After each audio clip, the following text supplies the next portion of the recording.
meu nome é Temis e esse canal é dedicado a contar histórias para você dormir.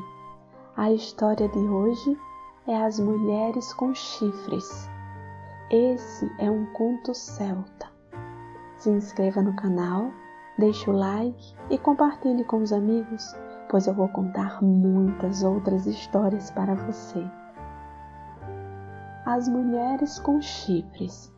Certa noite, uma mulher rica ficou acordada até tarde, cardando e preparando lã, enquanto toda a família e os criados dormiam. De repente bateram à porta, uma voz gritou: "Abra, abra! Quem está aí?" disse a dona da casa. "Eu sou a bruxa de um chifre." Assim foi respondida.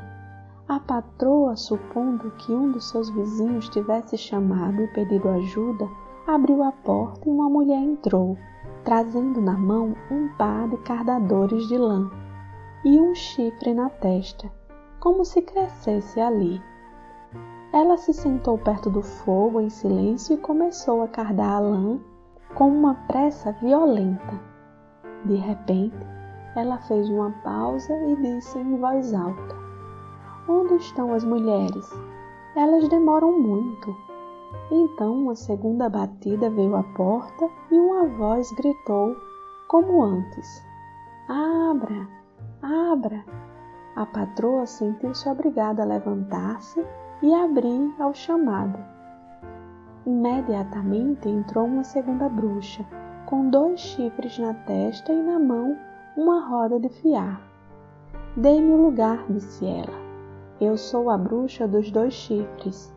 E ela começou a girar tão rápido quanto um raio. E assim as batidas continuaram.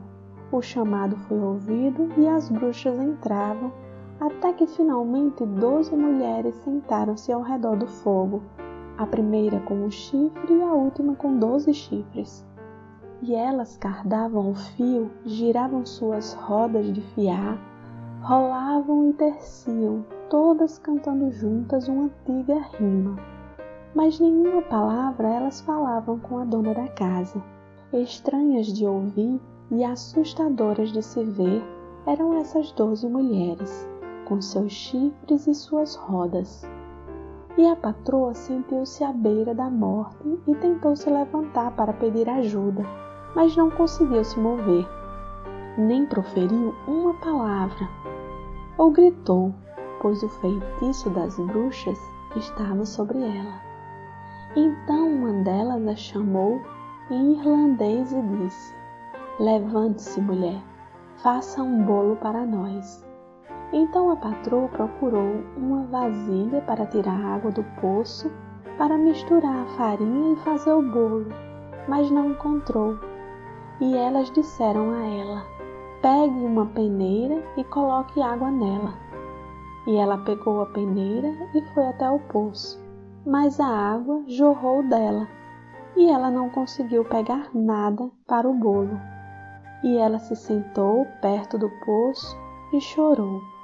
Então uma voz veio por ela e disse: "Pegue a argila amarela e musgo, amarre-os e enxugue a peneira para que ela segure."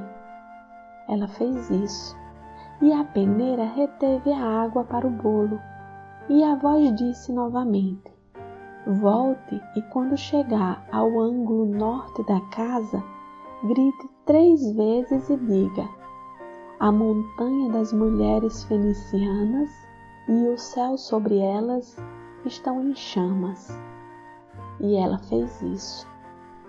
Quando as bruxas lá ouviram o chamado, um grande e terrível grito saiu dos seus lábios.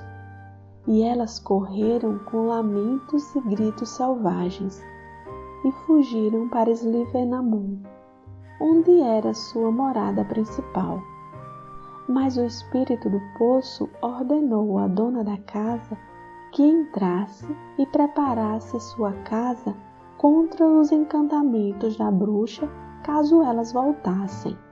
E primeiro, para quebrar seus encantos, ela borrifou água com que havia lavado os pés do seu filho. A água dos pés do lado de fora da porta, no limiar. Em segundo lugar, ela pegou o bolo que em sua ausência as bruxas tinham feito de farinha misturada com o sangue retirado da família adormecida. E ela partiu o bolo em pedaços e colocou um pouco na boca de cada adormecido, e eles foram restaurados. E ela pegou o pano que ela havia tecido e colocou metade dentro e metade fora do baú com um cadeado. E finalmente ela trancou a porta com uma grande viga cruzada, presa nos batentes, para que as bruxas não pudessem entrar.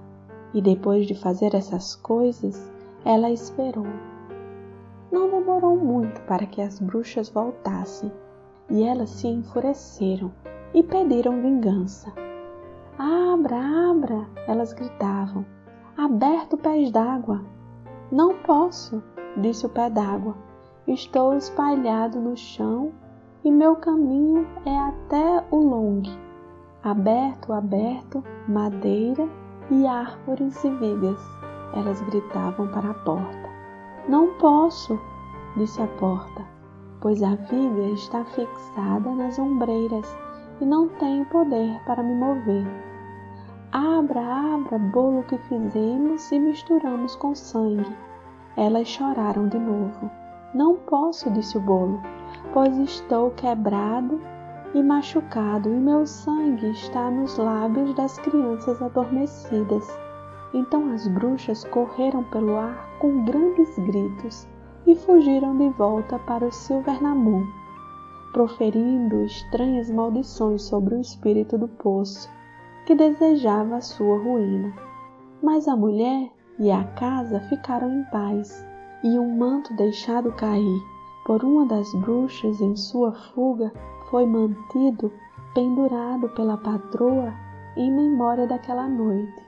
E esse manto foi mantido pela mesma família de geração em geração por 500 anos depois.